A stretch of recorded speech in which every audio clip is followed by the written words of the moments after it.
haven't planned this, but the staircase. Oh, I've walked in the staircase. Sorry, I haven't done it yet. I want to talk tonight. I mean, this is a hard thing for me to do tonight. Some of you I've got notes. I never write notes and never ever use notes. But I'm talking about a topic tonight which is kind of close to my heart, and they're based on stories from my life. And I guess like all of our journeys, our life journeys, they're not all so dissimilar, you know. And if some of the things that I've learned in my life so far can help, then fair enough. Tonight I want to talk about fear. Fear being the enemy of creativity. We work in a creative environment, and it's exploring the part of fear in that. So I'll start at chapter 3. I'd had a crisis point in my life. I'd been working for a number of design and multimedia companies in and around the city since graduating from art college. And I began to feel really frustrated with taking direction from people who I felt that didn't have the passion to lead me. And less than a year before that, I left a really secure job and went into a business partnership, which turned out to be an absolute disaster. So here I was. I had no work, and I had a mortgage to pay, and our first baby was just a month old. Not ideal, really not ideal. I was terrified. I have never known fear like it in my life, and even thinking back to it makes me kind of well up. It was a horrendous time in my life. It really was. I had no savings. I had no rich family, so they couldn't help me out. I had no benefactors. How was I going to provide for my family? How was I going to make this work? Say I had a mortgage. I could go and get another job, but I was bored. You know, I was bored working in those kinds of jobs. I was bored working for the man, and I knew that if I went and worked for the man again, I'd have to resign myself to really for me, an unfulfilled life. And the alternative was taking a risk, taking a massive risk, and maybe working for myself. But to do that, I would have to increase the mortgage, which I already had. Wasn't a great idea. I would have to release £20,000 of equity in the house and buy a Mac, some video gear, a cot for our baby, and food for my family. So the stakes were high. I can't tell you how scared I was. The fear was really, really very real, and it was just the worst time of my life to have to make a decision like that. Working for myself had crossed my mind before. It had flew through my mind. I had always aspired to maybe do this someday, but probably knew I wouldn't. And it wasn't in my culture. My mum and dad had honest jobs. My whole family had regular jobs, and that's the culture that I was born into, and that's the way I grew up. That's the way it was. And I guess to cap it all, 10 years previously, the parting words of my A-level biology teacher were still ringing in my ear. She told me, I'll quote it, "I was pathetic, I would never do anything with my life." Nice, eh? So my fear of failure, and that's what it was, my fear of failure vastly outweighed the potential of my heart's desire to create and to invent. Computer's over here. Fear is the thief of dreams. It really is, and I've been thinking a lot over these last couple of weeks about tonight, about talking about fear, and fear is a big, big topic. I love design. I knew that my passion was being suffocated, and the more I worked for someone else, and if I was going to have to take another job like the ones I had, I was going to have to resign myself to that kind of life, and I couldn't do that. So I got on my knees, I prayed, and I went to the bank and I signed for the 20 grand. I took a big risk. I set up a company called Inferno, and I loved it. It was a commercial production company. We made TV commercials, we made promos, we worked for lots of people, and for a while I loved it. And from day one, my business plan contained 3 things which were really, really important to me, and 3 things which I felt almost like a mantra. And here they were: do some good, make some money, have some fun. And I thought, if I can get all 3 of those, then that's a good life. And I kind of figured, if I'm going to work for myself, these are 3 things which are really important. So within a few years, we'd become the biggest in our marketplace. We had made profit from day one. We were working for many, many big companies, big global clients, and not only were we making profit, but we had the biggest staff, we had the biggest turnover, and the biggest profit year on year. We'd gained a reputation for being really good at what we did, and that was super. But fear still weighed really, really heavily on me, and it was a big, big thing. And I had a massive fear of failure, even with doing this. We work, and I think it's probably because we work in a small local marketplace here in Northern Ireland. We've got a fixed amount of clients and a fixed amount of work really available. I was driven by a fear of not winning the biggest orders, a fear of humiliation, a fear of embarrassment, of losing the game. And that fear started to consume me to the point that it consumed my creativity. I stopped enjoying what I was doing. I started to hate what I was doing because I was fearful about trying to bring in enough money to pay a huge workforce every month. It stopped being fun. And I looked at that list of those 3 things and really questioned, was I doing what I was supposed to be doing? I didn't even know where this fear came from. I mean, we're not born with fear. We learn it. Fear is not something that that was put into us when we were created. It's a thing which we learn. And I've learned it, but where from? I'd grown bored of what I was doing. I mean, I wanted a bigger challenge. I wanted to do more with my life. I wanted to make work and be creative and do something that was going to get me noticed, something that people could enjoy. Well, what was it? I just didn't know. I was tired of working for ad agencies and producing commercials which were selling crap. I was tired of making promos which didn't fit with who I was and what I believed in, and I needed to do something else in life. And one day I was sitting with Sophie, my daughter, who was just born at the start of my story, and she was 2 or 3 at this time, and we were watching television together, very rarely, but we were watching television that day, and I noticed that some of the stuff that she watched, the stuff that she watched on TV was stuff that looked great, which had great stories, super characters, and wonderful songs. To me, as a grown-up, as a designer, and I thought, well, that's kind of revolutionary. A 2-year-old appreciates quality, really appreciates quality over all of the other stuff which she didn't want to watch, which really wasn't. It was substandard, And the one show which really, really stood out, and this is the DVD, I photographed it this morning, was Bear in the Big Blue House. And I looked at this show and I thought, that is beautiful, beautiful, beautiful. It was a show made by Jim Henson Company, and it had great storytelling, great characters, great songs. And I thought, that's the kind of thing I would love to do with my life. I would love to do something like that, but how? I mean, and it was made by the people who I grew up on Sesame Street and the Muppet Show every Saturday night on TV. So it kind of rung a bell with me in my head. I mean, to make a show like this would be amazing. And for 12 years, I had been voluntarily teaching kids as well. And so I knew how to communicate with kids. So I knew how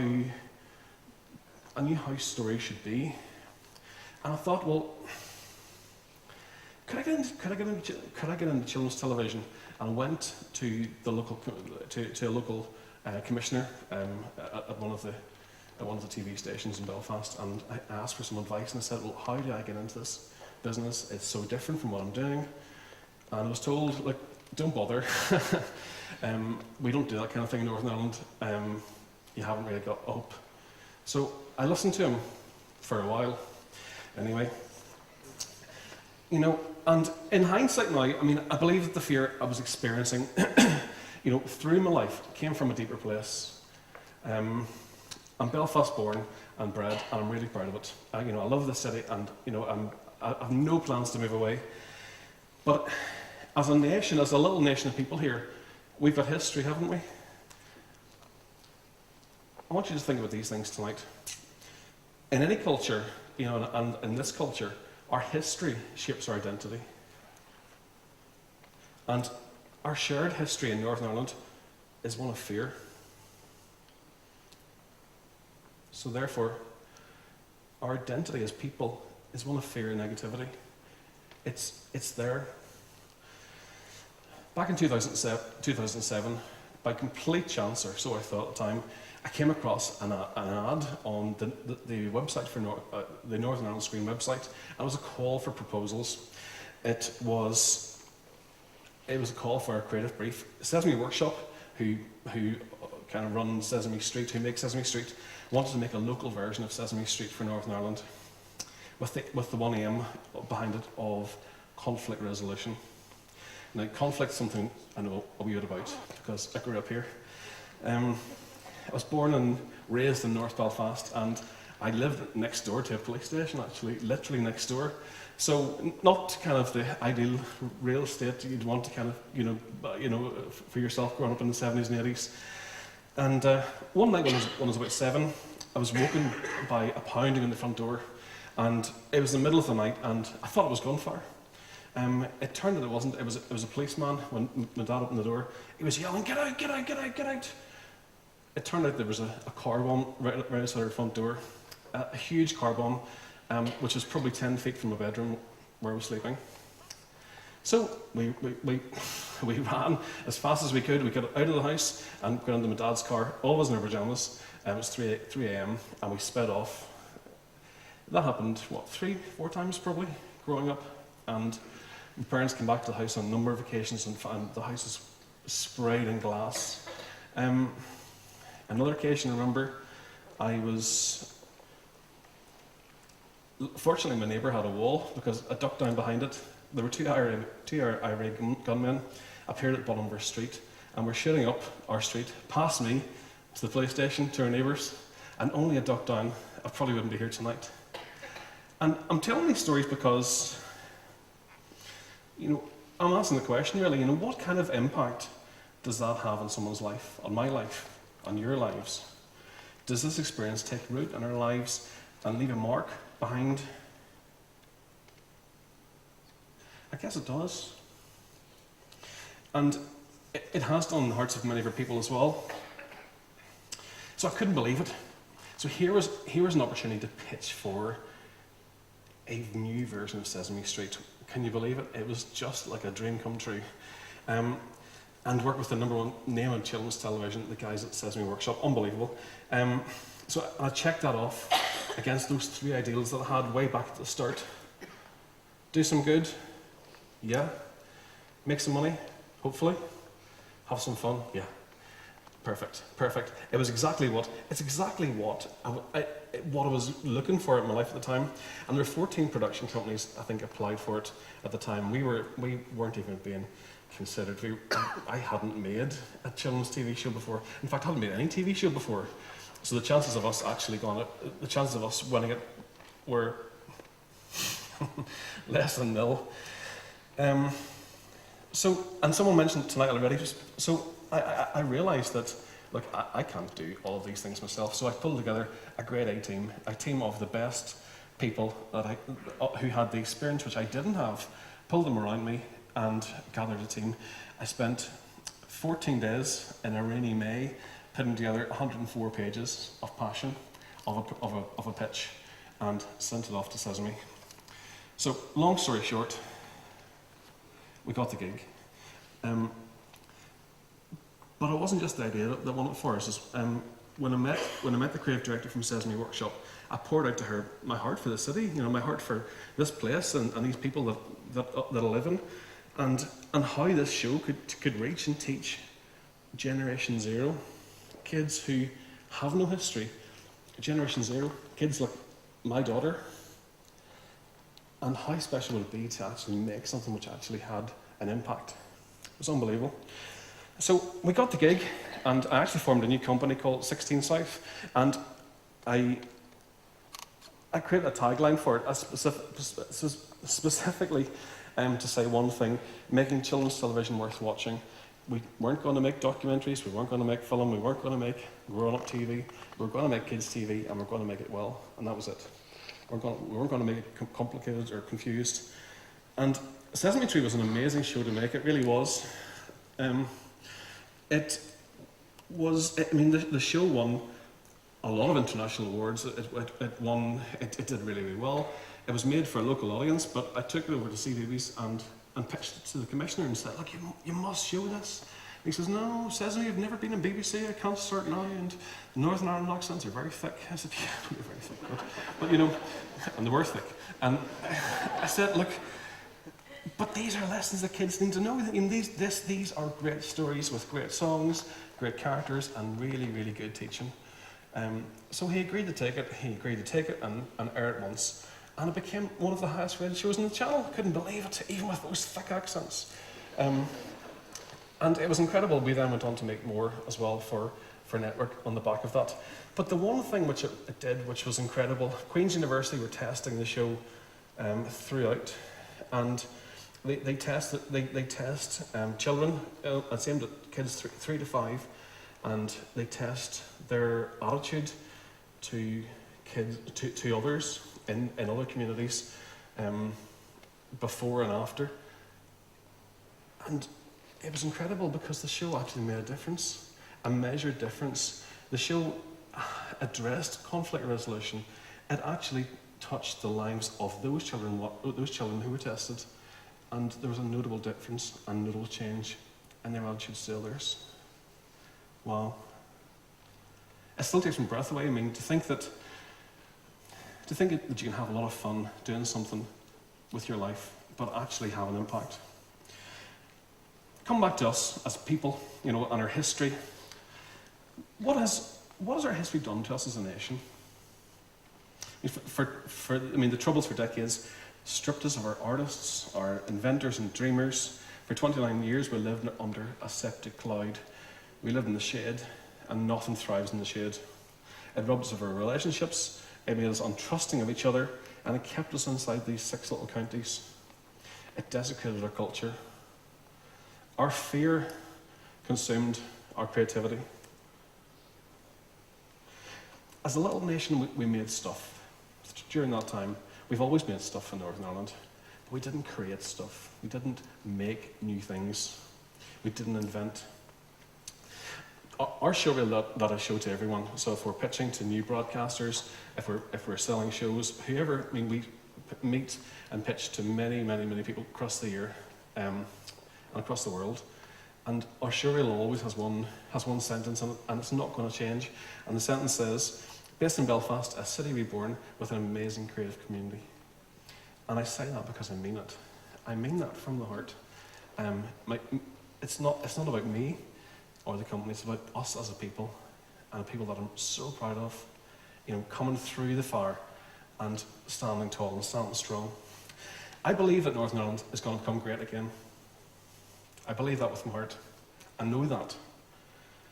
And I believe it will become great again through the creative industries. You can quote me on that. But I really do believe that, completely. Our creative industries haven't been great. We haven't had hearts of passion and fire.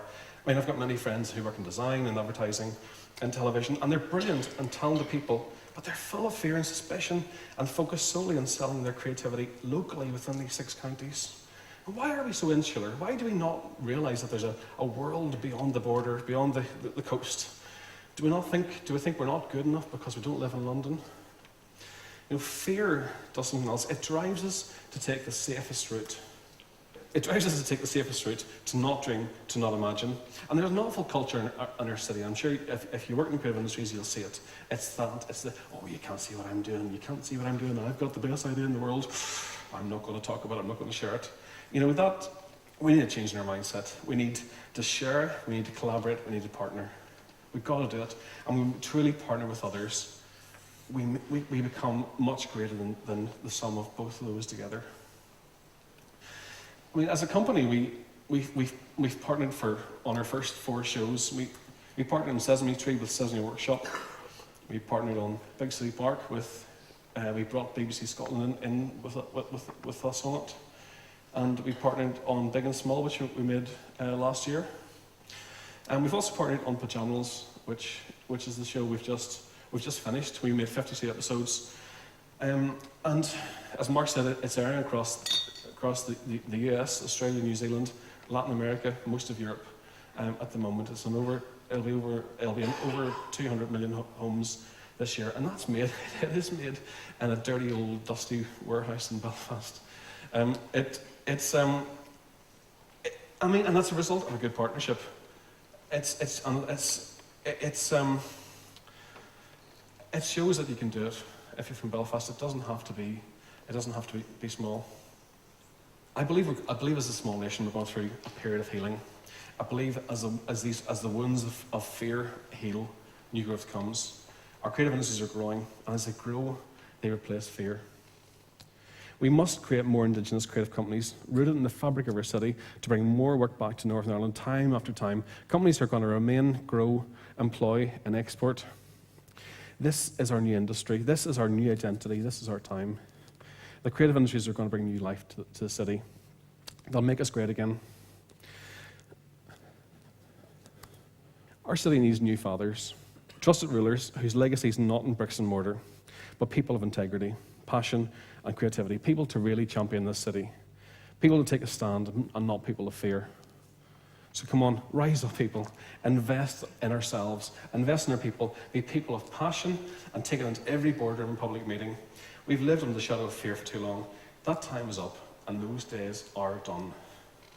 Greater things are yet to come, and greater things are still to be done in the city. I want to finish with a really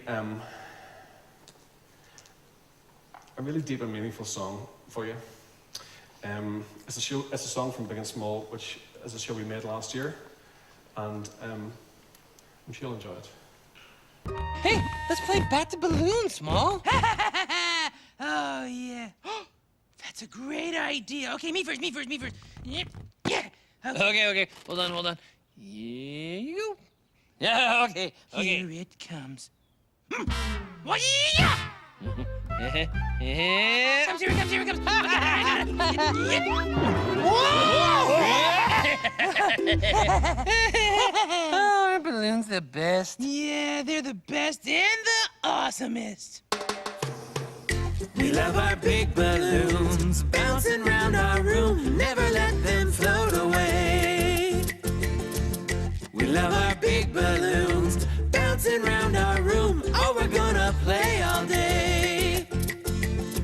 Rolling across the breakfast table, floating in the air. Squished down like a cushion, then bouncing off the chair. We love our big balloons, bouncing round our room, never let them float away. Don't let them float away. We love our big balloons, bouncing round our room, where we're gonna play our